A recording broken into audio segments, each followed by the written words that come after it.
je suis un étudiant du baccalauréat en géomatique. Du moins, j'ai débuté dans le baccalauréat en géomatique. Juste commencer par dire que c'est vraiment une super opportunité pour moi de pouvoir présenter à la journée de la géomatique. C'était toujours des conférences intéressantes pour moi, puis un moment privilégié dans l'année pour aller à la table puis discuter ensemble. Aujourd'hui, voici le plan de ma présentation. Je vais commencer avec pourquoi je veux présenter ou parler d'un buffer. Je vais aller avec des exemples un peu plus concrets et pratiques, travailler sur la définition d'un buffer, puis utiliser ces exemples-là pour aller parler d'algorithmes et de structure de données. À la fin, si vous avez des questions, ça va me faire plaisir de répondre, mais pendant, je vais essayer d'aller avec le contenu étant donné qu'on est limité dans le temps. C'est loin d'être une table des matières. Je vais vraiment introduire les concepts puis essayer de itérativement revenir sur des points qu'on a déjà couverts pour essayer d'introduire le sujet de façon plus dynamique. Alors, juste brièvement, au niveau de mon expérience, j'ai commencé en géographie à l'Université de McGill. J'ai transféré à Sherbrooke pour avoir une formation plus technique en géomatique. Puis par la suite, après avoir fait mes stages, j'ai décidé de transférer en informatique pour faire un certificat pour obtenir un baccalauréat, pour finir mon bac multidisciplinaire. Maintenant, je travaille comme développeur géospatial chez Corem et je contribue de temps en temps sur des projets open source. Alors, pourquoi cette présentation-ci? Premièrement, c'est un buffer, on pourrait penser que c'est assez simple, puis pourquoi on en parlerait justement à une journée de conférence quand on pourrait parler de sujets plus complexes ou de projets, etc. La raison que je veux amener principalement, c'est que le buffer, étant donné que c'est un exemple vraiment simple, puis que tout le monde connaît, puis que tout le monde utilise, c'est une excellente porte d'entrée pour parler de structure de données puis d'algorithmes. Puis pourquoi je veux parler de structure de données puis d'algorithmes, c'est je crois que comme professionnel en géomatique, on pourrait contribuer davantage au développement logiciel puis à des innovations au niveau des données géospatiales. Et je crois que les structures de données jouent un rôle fondamental à ce niveau-là. Pourquoi? C'est vraiment, du moins en partie, pourquoi les structures de données sont hyper importantes pour ce point-là, c'est ces 3 points-ci. Acquérir un langage commun avec nos collègues en informatique, former nos structures de données géospatiales et les algorithmes qu'on utilise pour nous résoudre des problèmes classiques, puis finalement de pouvoir appliquer ce langage-là à nos analyses et à nos processus de développement. Alors là, sur Teams, on n'est pas en personne, fait qu'on ne va pas pouvoir lever nos mains pour affirmer qu'on l'a déjà fait ça ici. Dans le fond, qui a déjà utilisé une géométrie? Qui a déjà utilisé un buffer pour trouver des géométries qui sont à proximité d'une autre? Vous pouvez mettre votre Raise Your Hand là, sur Teams, il y a une petite affiche. Là. 6, 7, je vais donner comme quelques petits moments. Cool, OK. Peut-être des gens qui ne participent pas, mais cool. Fait quand même pas mal de monde. Une opération qui est quand même commune puis que beaucoup de gens ont tendance à utiliser justement. C'est un peu le contexte que je vais donner ici. Fait qu'imagine une compagnie d'assurance. Il y a un client qui se situe à proximité d'une explosion. Puis la politique de la compagnie, c'est si le client se situe à l'intérieur d'une distance, pour le moment, on va dire 5 km, mais il reçoit un dédommagement s'il est à l'extérieur du buffer, mais à ce moment-là, il ne le reçoit pas. Fait que, excuse-moi, j'ai peut-être inversé. Quand il est à l'intérieur de la zone de 5 km, il reçoit un dédommagement. S'il est à l'extérieur, il ne le reçoit pas. Vous travaillez pour la compagnie d'assurance et quelqu'un vous a demandé à l'interne de vérifier si le résultat était correct en utilisant l'algorithme qu'on utilise de façon interne pour s'assurer que les résultats sont pour tous nos clients. Fait que vous validez les données en entrée, vous validez aussi les données en sortie, tous les autres paramètres possibles au niveau de le système de coordonnées, projection, etc. Et vous avez toujours le même résultat que la compagnie d'assurance trouve que le client est à l'extérieur, tandis que le client, lui, il assure qu'à vol d'oiseau, il se situe à 5 km de l'explosion. Fait que quand on applique un buffer puis qu'on cherche des géométries qui sont à proximité, le pipeline de traitement, c'est vraiment classique. Si on applique d'abord un buffer, puis par la suite, on fait une intersection. Puis avec cette intersection-là, que ça va faire, c'est qu'on va aller identifier, dans le fond, les points ou les géométries qui se situent à l'intérieur du buffer. C'est quand même assez commun comme opération, assez simple. Puis quand on imagine cette opération-là, on est en train d'imaginer un buffer comme étant un cercle. Puis un cercle avec un rayon, où que tous les points qui se situent avec la distance du rayon se trouveraient à l'intérieur, et sinon, ils vont être exclus justement de l'algorithme juste avant. Fait qu'en ce moment-ci, on est en train de voir un cercle comme étant un polygone. Et par contre, ce n'est pas vraiment le cas en réalité au niveau de l'implémentation dans nos systèmes, dans nos SIG, puis dans nos différents logiciels. Puis la raison, puis vous l'avez peut-être déjà remarqué, quand vous voulez un buffer, on est loin de nécessairement un cercle. On peut voir qu'il y a des... Puis ça, c'est dû à la représentation interne, fait à la structure de données du polygone. En effet, un polygone, c'est une série de vertices qui permet de justement définir la frontière de ce polygone-là. Là, on a la définition de well-known text d'un autre polygone, pas de celui-ci du buffer. Mais c'est juste pour vous donner une perspective en arrière-plan, en mémoire, ça ressemble à quoi notre polygone. OK. Fait qu'il peut y avoir plusieurs algorithmes et implémentations différents. Juste à l'intérieur de QGIS, l'algorithme par défaut va donner le résultat qu'on avait à la page précédente. Ici, j'ai extrait les vertices juste pour les mettre en avant-plan. Puis, on peut aussi utiliser l'algorithme de GEDAL qui va multiplier énormément, il va faire beaucoup plus de vertices que celui de QGIS pour essayer d'approximer un cercle de façon plus parfaite. Par contre, ça reste que ce n'est pas un cercle. Pour représenter un cercle avec un polygone, il faudrait une infinité de points, puis une infinité de points, ça ne se représente pas justement en mémoire sur nos ordinateurs. Fait qu'on peut augmenter de plus en plus les points, mais ça restera que ce n'est pas un cercle. On va revenir justement à notre explosion. Alors, si on pense à l'explosion et comment que, justement, le point aurait pu être exclu, bien, en réalité, tous les points qui se situent à la distance limite qu'on donne en entrée, fait que 5 km ou dans ce cas-ci de 0,25 degrés, les seuls points qui seraient inclus, justement, dans le buffer suivi de l'intersection, c'est ceux qui se trouveraient directement sur un vertice. Sinon, tous les autres points sont exclus. Et ça, c'est la même chose, même si on utilise un algorithme qui approxime un cercle avec de plus en plus de vertices. Donc, en partie, ce n'est pas juste une question de valider les entrées et les sorties de nos algorithmes, mais l'implémentation interne ou la façon qu'on décide d'utiliser certaines étapes intermédiaires peuvent grandement influencer les résultats. Et là, vous pouvez me dire que dans la plupart des cas ou des use cases, ce n'est pas vraiment grave si les points qui sont situés sur la frontière sont exclus, mais il peut y avoir des cas limites où ça fait vraiment une différence pour nos utilisateurs et qu'on devrait prendre cette différence-là en compte puis essayer de l'éliminer. Fait que là, on a vu deux exemples de buffer, puis ça m'amène un peu à le point qui est ici, comment on peut comparer les algorithmes pour justement choisir ou définir lequel qu'on veut utiliser dans un certain contexte. Il y a 3 points principaux qu'on peut couvrir. C'est 1 qui donne le résultat qui est attendu, 2 qui prennent moins de temps et moins de mémoire. Ça amène tout plein de questions assez intéressantes, comme comment on va définir justement c'est quoi le résultat attendu, puis comment on peut mesurer la mémoire et le temps. Évidemment, on va préférer un algorithme qui prend 3 secondes au lieu de prendre une semaine, puis on va préférer un algorithme qui retourne le résultat qui est attendu au lieu de retourner un résultat erroné. Maintenant, au niveau des résultats qui sont attendus, puis c'est ici que je peux en perdre quelques-uns, c'est en plein milieu de la présentation. C'est vraiment juste une introduction, il y a des cours complets qui se donnent là-dessus que je vais mentionner à la fin. Mais l'objectif, c'est juste d'essayer de vous donner des points principaux qui pourraient vous intéresser puis stimuler un désir d'en apprendre plus. Fait que les deux façons, c'est les preuves formelles, puis aussi la méthode empirique. Fait que quand on pense aux preuves, c'est des preuves mathématiques. Imaginez vos cours de cégep ou encore des preuves mathématiques fondamentales.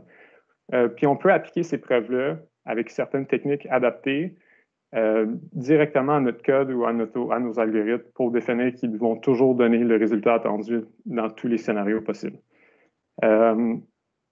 Par contre, ça reste assez rigide, puis c'est moins adapté pour des systèmes complexes qui deviennent vraiment, vraiment larges. Souvent, on va préférer une approche empirique.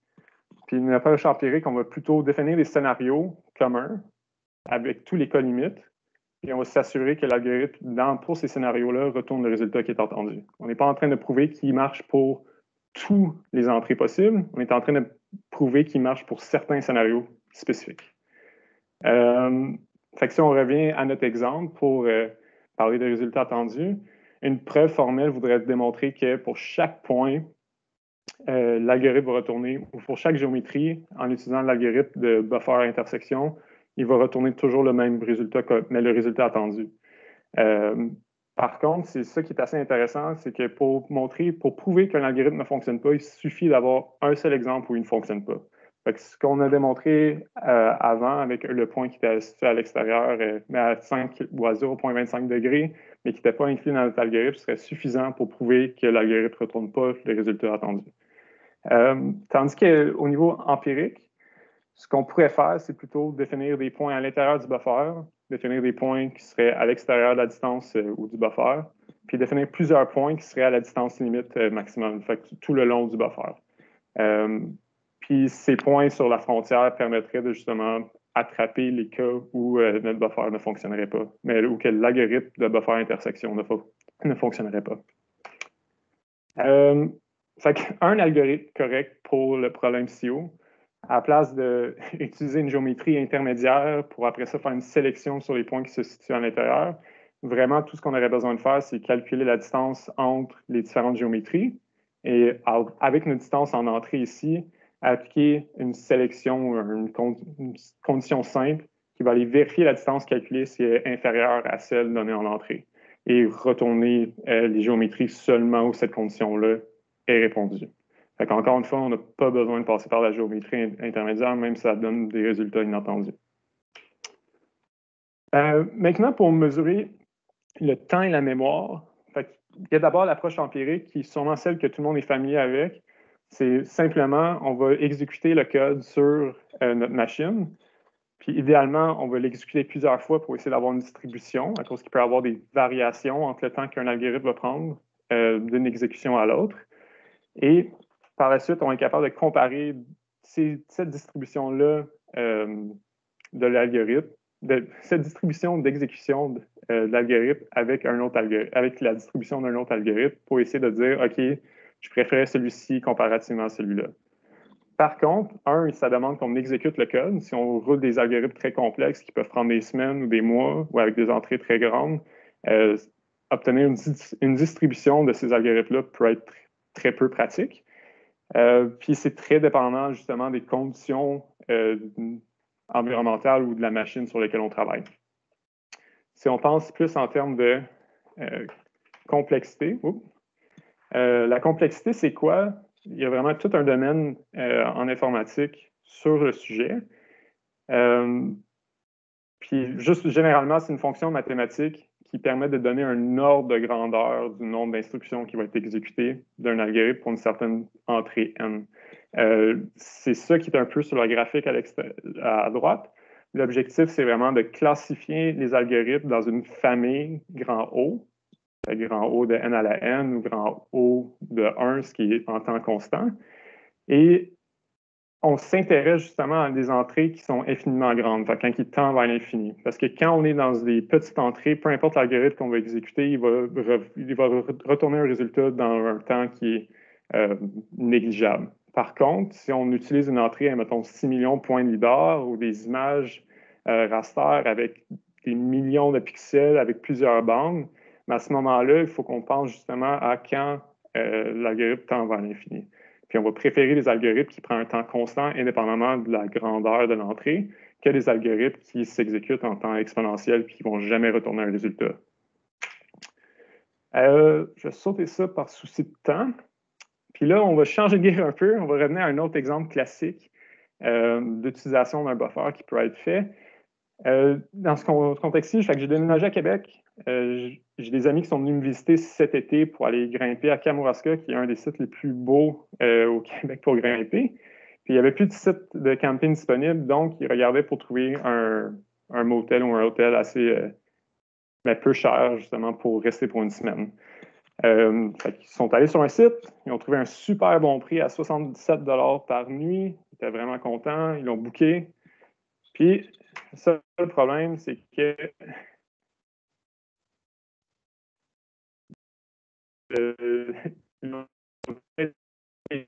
à la des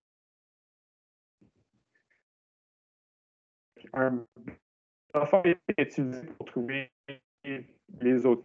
Le problème, c'est que le fondamental va rester pas la réalité de la qui était justement le temps de voyagement pour se rendre d'une place à l'autre. Puis ce qui m'amène un peu à une citation d'un professeur de l'Université de Sherbrooke en informatique, c'est que la façon la plus efficace de rendre un algorithme inefficace, c'est d'utiliser la structure de données qui n'est pas adaptée pour un problème. Fait que, indépendamment de votre machine, que ça soit un supercomputer de données, ça demeurera une façon inefficace de le régler. Sûrement que plusieurs d'entre vous ont déjà entendu parler de drive time. Dans ce cas-ci, on s'intéresse au temps de voyagement que ça prend pour se rendre du point A au point B et non la distance à vol d'oiseau pour se rendre du point A au point B. Et la manière qu'on est capable de représenter des drive time ou le temps de déplacement, c'est avec un graphe. Il y a tout un domaine en informatique. Ça permet de régler des problèmes comme le traveling sales problem. Ça, c'est le problème semi-voyageur, je pense en français. Et tous ces problèmes-là sont réglés avec des graphes, qui est une structure de données qui est composée de nœuds et de vertices. Puis on peut associer des poids aux vertices. Dans le fond, le temps de connexion entre chaque nœud ou le temps de voyagement qui peut prendre en compte la méthode de transport. Fait que là, juste pour revenir à nos buffers, fait que quand devrait-on utiliser un buffer, puis quand devrait-on pas l'utiliser? Si vous voulez représenter visuellement l'espace autour d'un point ou l'espace un peu plus grand qu'une géométrie, ça ferait du sens d'utiliser un buffer. Par contre, si vous avez essayé de visuellement représenter des buffers avec des milliers de points, vous savez que la carte peut devenir saturée assez rapidement. C'est rare que c'est ça qu'on veut faire. Des fois, on veut créer une nouvelle géométrie en utilisant justement la distance d'un buffer. J'ai mis un petit diagramme pour représenter l'idée au bas. Par contre, comme on a démontré, on ne veut pas l'utiliser pour trouver des géométries qui sont à l'intérieur d'une certaine distance et on ne veut pas le représenter quand le bird's flight ou le temps de vol entre le point A et le point B ne représente pas l'application pour laquelle on l'utilise. Ce qui m'amène à comment questionner nos algorithmes. Si ça peut être quelque chose que vous pourriez déjà appliquer dès demain sur quand vous développez des algorithmes ou quand vous utilisez même des logiciels, c'est vous demander est-ce qu'il y a une certaine entrée que je pourrais donner à mon algorithme qui ne donnerait pas la sortie attendue. Par la suite, on peut se demander si je donnerais une entrée très, très grande à mon algorithme, est-ce qu'il serait capable de me retourner un résultat? S'il n'est pas capable de vous retourner un résultat, c'est probablement parce qu'au niveau de l'implémentation, il y a des détails qu'on pourrait faire mieux. Après, si vous voyez du code directement qui compare chaque solution possible pour un problème avec une certaine entrée, ça s'appelle un algorithme force brute. Puis il y a souvent des façons plus efficaces de travailler. Puis finalement, se demander s'il y a des problèmes similaires pour lesquels il y a une solution algorithmique qui existe déjà pour ton problème, c'est une des façons les plus adaptées pour transférer ces connaissances-là à ton contexte puis le régler le problème le plus efficacement possible. Ça prend de l'expérience, ça prend une certaine habitude, mais c'est vraiment ces questions-là sont fondamentales pour commencer à travailler de façon plus critique avec nos problèmes en géométrie. Puis là, je vais juste faire un point sur nos responsabilités. Quand on pense à l'exemple de l'hôtel ou encore à le premier exemple avec la distance des buffers, vraiment, les choix de design qu'on fait au niveau de la conception de nos workflows vont avoir un impact sur nos utilisateurs. Que ce soit vraiment juste un simple booking d'hôtel qui doit se faire annuler à la dernière minute puis une perte de... Les choix qu'on fait au niveau de l'implémentation ont un impact au bout de la ligne sur nos utilisateurs. Puis il faut garder en tête que nos systèmes vont être utilisés de façon inattendue. Puis certains de nos systèmes, même si on les utilise juste pour nous en ce moment, il y en a certains d'entre eux qui vont éventuellement être utilisés par d'autres utilisateurs dans le futur. Alors, pourquoi les structures de données peuvent répondre en partie à ces questions-là de responsabilité, mais les structures de données, comprendre comment les données sont représentées en mémoire, c'est nécessaire pour comprendre un peu les cas limites de justement les workflows puis les algorithmes qu'on utilise. Il nous permet d'identifier et de réparer des bugs plus rapidement. Puis, il nous donne aussi un langage commun avec nos collègues en informatique qu'on peut partager pour justement développer des systèmes plus fiables. Je vois aussi ça comme étant un peu un pilier vers des algorithmes plus complexes comme les algorithmes de deep learning ou encore de multi-criteria selection. Je pense que je ne me souviens plus du terme en français. Bon, fait que finalement, quelques ressources. Il y a le cours de structure de données, c'est celui que je recommanderais en premier pour n'importe qui qui serait intéressé d'en apprendre davantage. Il se donne à l'Université de Sherbrooke par le prof Manuel Lafont. Sinon, programmation système, il touche vraiment encore plus bas niveau. Alors, comment les données en termes binaires et non sont représentées en mémoire. Puis d'autres concepts vraiment plus au niveau pur mathématique. Puis finalement, le cours algorithme et structure de données, c'est la suite de structure de données de IFT 339. Il va permettre de développer un petit peu plus au niveau de la conception de l'algorithme puis l'analyse grand O. Oui, puis tout le matériel de cours est disponible aux deux adresses que j'ai fournies ici. Par contre, il n'y a pas de cours spécifique justement pour des algorithmes géospatiales ou des structures de données géospatiales. C'est un des problèmes sur lesquels j'aimerais attaquer éventuellement, que ce soit avec des exercices ou encore avec du contenu un peu plus formel. Fait que si jamais ça vous intéresse de participer ou me donner du feedback, je serais vraiment curieux. J'ai mis le URL du forum ici, je vais le mettre dans le chat aussi. Mais vraiment, si vous avez du feedback à me donner à ce niveau-là ou s'il y a un certain intérêt, j'essaie de prendre un peu le pouls de la communauté pour voir comment je devrais développer ce contenu-là. Merci beaucoup pour votre écoute. Je sais que ça a peut-être sorti un peu de l'ordinaire des présentations, mais j'apprécie énormément l'opportunité d'être ici. Finalement, qu'à Corem, on recrute présentement. On cherche des développeurs géospatial, des experts géospatial, puis développeurs web full stack. Si jamais ça vous intéresse, vous pouvez aller voir directement sur le site de Corem à la page carrière. Sinon, vous pouvez m'écrire un courriel aussi. Parfait. Merci beaucoup, Zachary. Merci, Yacouba. Tu nous as amené loin là-bas, mais ça va. On est toujours vivant. OK, mais tu peux juste aller voir dans les chats s'il y a des questions ou des commentaires. De toute façon, on va prendre le temps de traiter les questions aux alentours de 17h. Donc, ce qui nous amène à notre dernier conférencier, pour savoir, Sébastien Durand, est-ce que tu